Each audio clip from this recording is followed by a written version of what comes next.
What is motivating me? What, to me, is truly important?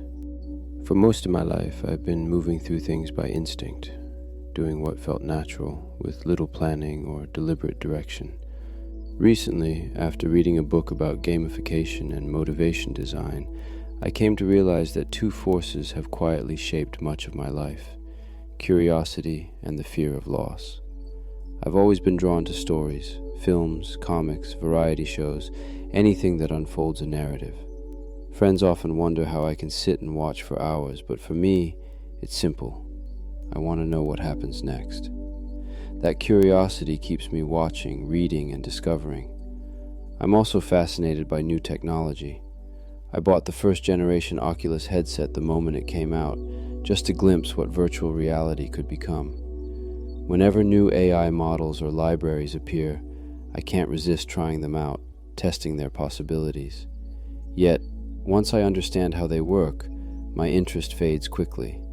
That's the nature of curiosity. It fuels exploration but rarely sustains discipline. Then there is fear, the fear of losing what I have. I work because I need an income. I have a mortgage, a family, a dog to care for. Without income, everything I've built could vanish. So I keep working. It takes up a large part of my life. Of course, it brings joy when my work creates something of value to others. There is fulfillment in contribution. But I have to admit, the deeper force driving my work is often fear, not passion. Now, I want that to change. I want to be driven by the desire to grow, not merely the instinct to preserve. I want to feel that my life is accumulating, that there's progress being built up over time. Someone once said, "Most people overestimate what they can do in the short term and underestimate what they can do in the long term." I believe that deeply. Excluding the advantages of background or circumstance, we all start from roughly the same place. What truly separates us is how we persist in steady practice over the years.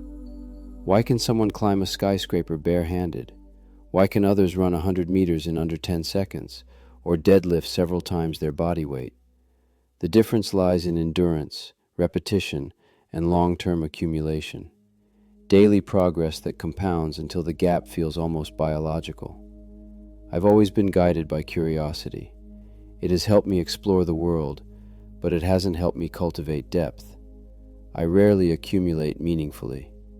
That's why, now in my 30s, I've started training my body to build strength that will make me more energetic in the future. I've begun writing to sharpen my thinking and give my ideas form. Reading alone doesn't lead to growth.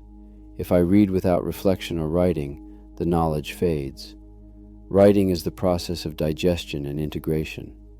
I also want to build my financial literacy and assets, starting small, investing gradually, so that one day I might live with greater freedom. It all comes down to this: to gather sand, grain by grain, until it forms a tower. Without conscious effort, the wind will scatter everything into a desert. But with awareness and accumulation, every piece finds its place, and the tower rises higher, revealing vistas that only those who climb